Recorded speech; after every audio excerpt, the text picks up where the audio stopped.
अगर आप माया नगरी मुंबई में फिल्मों और टीवी सीरियल्स में काम करना चाहते हैं तो एक खबर आपको सतर्क करती है। दरअसल कोटा पुलिस ने एक ऐसे शातिर ठग को गिरफ्तार किया है जो फिल्मों और टीवी सीरियल्स में हीरोइन बनाने का झांसा देकर लड़कियों को ठगता था। पुलिस की जांच में सामने आया है कि आरोपी अब तक 300 से ज्यादा लड़कियों को अपना शिकार बना चुका है। माया नगरी में काम का झांसा, 300 से ज्यादा लड़कियों को फांसा, बीटेक करने वाला हाईटेक ठग। कोटा पुलिस के चंगुल में फंसे दीपक मीणा नाम के इस युवक को साधारण अपराधी समझने की गलती बिल्कुल मत कीजिएगा। देखने में भले ही ये साधारण युवक के जैसा नजर आ रहा हो, लेकिन आप सब जब इसके कारनामे सुनेंगे तो दांतों तले उंगली दबा लेंगे। पुलिस की माने तो दीपक मीणा पैद शातिर ठग है, जिसने मुंबई में फिल्मों और सीरियल्स में काम दिलाने के नाम पर लड़कियों से ठगी की। दीपक ने एक फर्जी कास्टिंग कंपनी बनाई, करीब 300 से ज्यादा लड़कियों से 10 लाख से ज्यादा की ठगी कर चुका है। पुलिस ने इस मामले में भोला नाम के एक और दूसरे आरोपी को भी गिरफ्तार किया है, जिस पर आरोप है कि उसने अपने रिश्तेदारों के नाम से शहर के बोरखेड़ा इलाके से मोबाइल सिम जारी करवाई और मुख्य आरोपी दीपक मीणा को उपलब्ध करवाई। दीपक मीणा को अरेस्ट करने के बाद जो उस पर जो मोबाइल मिले उनका हमने अवलोकन किया और उसमें करीब जो व्हाट्सएप अकाउंट उसका जो फेक सिम से बना रखा था, 3 दर्जन लड़कियों से चैट मिली है, जिसमें उसने उनको प्रलोभित किया है। प्रलोभन देके उनको मॉडलिंग के नाम पे और पैसे ई मित्र के माध्यम से नगद प्राप्त किए हैं। अब सवाल ये कि दीपक इतना शातिर कैसे बना और इसे ये आइडिया कैसे आया और वो कैसे लड़कियों को अपने चुंगल में फंसाता था। चलिए अब देखते हैं कि दीपक कैसे हाईटेक ठग बन गया। दरअसल बीटेक करने के बाद दीपक मुंबई गया था, जहां मॉडलिंग और टीवी की दुनिया में असिस्टेंट कास्टिंग डायरेक्टर के रूप में इसने 4 साल तक काम किया। इस दौरान उसे समझ में आया कि कम उम्र की लड़कियों को टीवी और फिल्मों में काम के लिए आसानी से झांसे में लिया जा सकता है। वो नशे का भी आदी हो गया। ऐसे में पैसों की कमी को दूर करने के लिए उसने ठगी का रास्ता अख्तियार किया। उसने इंस्टाग्राम और सोशल मीडिया अकाउंट पर फर्जी कास्टिंग कंपनी के अकाउंट बनाए, लड़कियों से रजिस्ट्रेशन के नाम पर पैसे की डिमांड करने लगा और इसके बाद कॉल उठाना बंद कर देता था। इतना ही पैसे आने के बाद आरोपी सिम ही बदल देता था और इस साल में आरोपी ने 4 मोबाइल सिम बदल डाले। आरोपी के बैंक खाते और दस्तावेजों में 3 दर्जन लड़कियों के ट्रांजैक्शन के रिकॉर्ड मिले हैं। कोटा की साइबर थाना पुलिस कई युवतियों के बयान दर्ज कर चुकी है, जबकि अन्य पीड़ित लड़कियों से संपर्क करने में पुलिस जुटी हुई है। कोटा से न्यूज़ 18 राजस्थान के लिए ओम प्रकाश मारू की रिपोर्ट।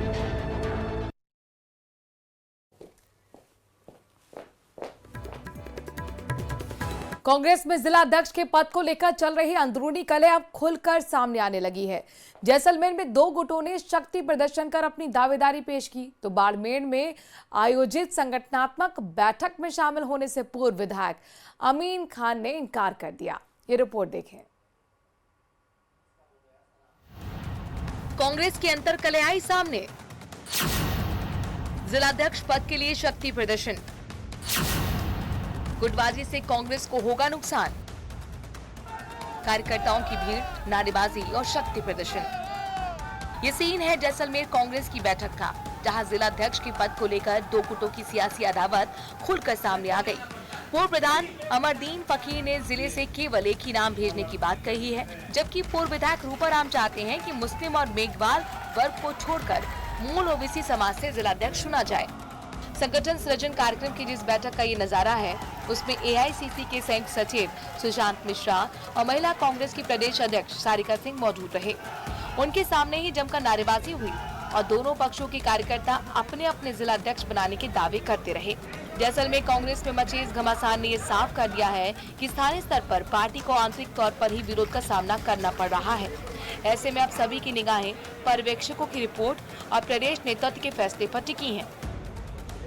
कि जो मतभेद अगर हमारे कमरे से बाहर जाते हैं, लोगों के बीच में जाते हैं, तो लोग उसका अनावश्यक फायदा उठाते हैं और इस चीज का हमने यहाँ पर हर्जाना भी भुगता है। तो निश्चित रूप से ये एक विचारणीय विषय है, इसके ऊपर सोच होना चाहिए ताकि आगे आने वाले जो चुनाव हैं, चाहे वो नगर निगम के चुनाव हैं, चाहे वो विधानसभा के होंगे, और देखिए जहां जहां हमने अपने पर्सनल बातों से ऊपर उठ करके पार्टी की बात की है, वहां हमें जीत मिली है। सिर्फ जैसलमेर ही नहीं बल्कि बाड़मेर में भी कांग्रेस का यही हाल है। यहाँ पूर्व विधायक अमीन खान ने संगठनात्मक बैठक से शामिल होने से इनकार कर दिया और वीरेंद्र धाम में होने वाली कार्यकर्ताओं की बैठक को किसी का निजी कार्यक्रम बताया। वहाँ हम नहीं जा रहे हैं। क्यों? कांग्रेस ऑफिस में मीटिंग है नहीं, और पर्सनल अपने घर की मीटिंग। कांग्रेस के बड़े अधिकारी पदाधिकारी आए हुए हैं। अधिकारियों से हमारी बातचीत हो गई। फिलहाल इस तरह के मामले को पर्यवेक्षक कार्यकर्ताओं के बीच का मतभेद बताकर डैमेज कंट्रोल करते नजर आ रहे हैं। कई पक्षों की बात नहीं सुनी जाती थी तो आपसी मतभेद या गुटबाजी की संभावना बढ़ जाती थी। राहुल जी ने इस बात को ये समझा कि हम प्रदेश के नेताओं पे निर्भर रहने के बजाय हम डिस्ट्रिक्ट लेवल के लीडरशिप को हम लोग तैयार करें। उसकी भूमिका टिकटों में अनुशंसा की भी रहेगी और उसको बूथ स्तर तक जो है संगठन बनाने की भी जिम्मेदारी रहेगी। पूर्व विधायक मेवाराम जैन की कांग्रेस में वापसी के बाद से ही लगातार उनका विरोध हो रहा है, जिसके चलते कांग्रेस की गुटबाजी अपने चरम पर है। कांग्रेस के नेता अमीन खान और मेवाराम जैन ने प्रभारी से मुलाकात की है तो उन्होंने अपनी बात रखी है, तो साथ ही कुछ ही देर बाद में सामने वाला एक गुट जो है जिनका अलग से जगह पे मीटिंग चल रही है और इसी गुटों को दूर करने के लिए प्रभारी ने कहा है कि दोनों के साथ में जो मनमुटाव है उसको दूर किया जाएगा ताकि कांग्रेस को ऐसा जिलाध्यक्ष मिले जो जिसकी जमीनी हकीकत में जमीनी जुड़ाव हो और काम करने वाला व्यक्ति हो। संगठन सृजन कार्यक्रम के तहत ही कांग्रेस के जिला अध्यक्षों का चुनाव होना है। इसके लिए पार्टी ने पर्यवेक्षकों की नियुक्ति की है जो जिले में रहकर कार्यकर्ताओं से 1-to-1 बातचीत करेंगे और फिर प्रदेश नेतृत्व को रिपोर्ट सौंपेंगे। इस कड़ी में आईसीसी ऑब्जर्वर राजेश, ममता भूपेश और प्रद्युमन सिंह राठौर भी सवाई माधोपुर के दौरे पर हैं। राजेश ने कहा है कि कार्यकर्ताओं से रायशुमारी कर पैनल बनाया जाएगा जिसमें सोशल इंजीनियरिंग का ध्यान रखा जाएगा। ये नहीं है जो संगठन को समझते हैं वैसे लोगों से भी रायशुमारी की जाए, उनका भी विचार लिया जाए और उस विचार के आधार से रिपोर्टिंग होगी और उस रिपोर्टिंग के आधार से कितने कैंडिडेट आएंगे उसके नामों का चयन। कांग्रेस ऑब्जर्वर ने कहा है कि जिलाध्यक्ष के आवेदन के लिए कोई भी मापदंड नहीं है, इसके लिए कोई भी कार्यकर्ता आवेदन कर सकता है। Bureau report, news 18 Rajasthan.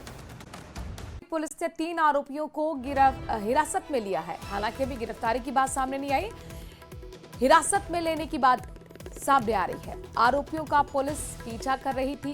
भागते समय आरोपियों के पैर में चोटें भी आईं। इलाज के लिए आरबीएम हॉस्पिटल ले जाया गया है। कुछ देर में पुलिस इस पूरे मामले का खुलासा भी करेगी। सेवर थाना इलाके में कुछ दिन पहले ये फायरिंग हुई थी और इस मामले में आपको हम अपडेट दे रहे हैं।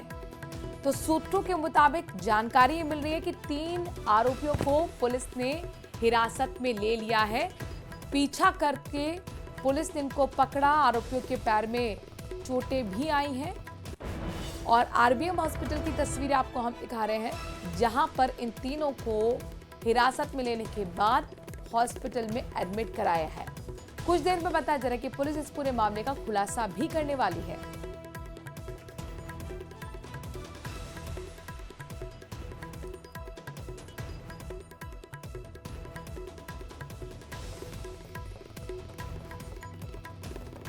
तो भरतपुर से बड़ी खबर, सेवर थाना इलाके में फायरिंग केस में बड़ा अपडेट सामने आया है। दीपक हमारे संवाददाता इस खबर पर जुड़ गए हैं। दीपक, इन आरोपियों तक कैसे पुलिस पहुंची, जरा ये बताइए।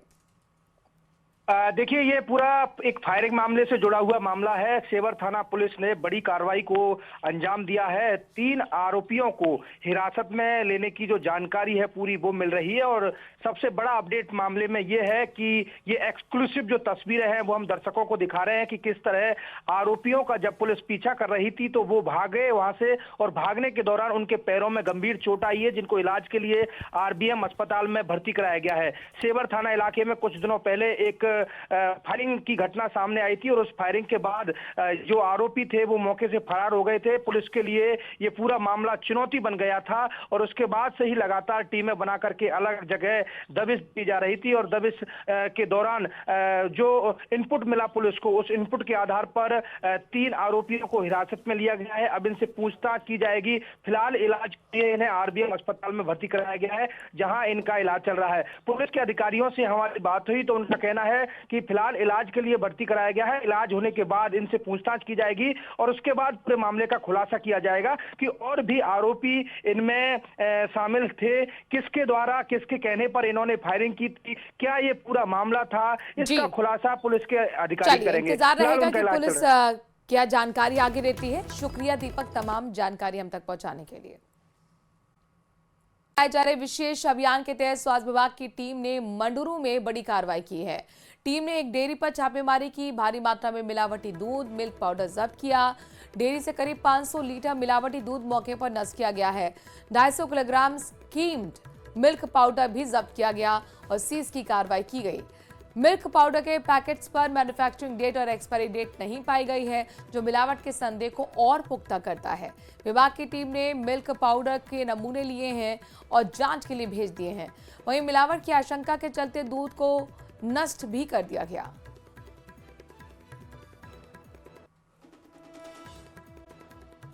जोधपुर के ओसिया से बड़ी खबर आपको बताते हैं, जहां पर लव मैरिज से जुड़ा एक वीडियो वायरल हुआ है। बेटी ने पुलिस प्रोटेक्शन में प्रेमी संग घर छोड़ दिया।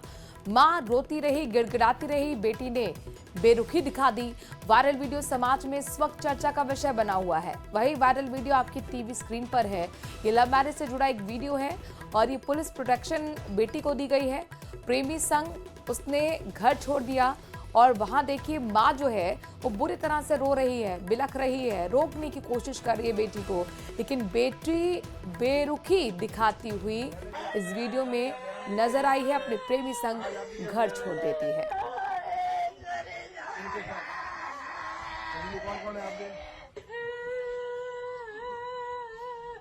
कोई प्रेशर हो तो अभी बता दीजिए।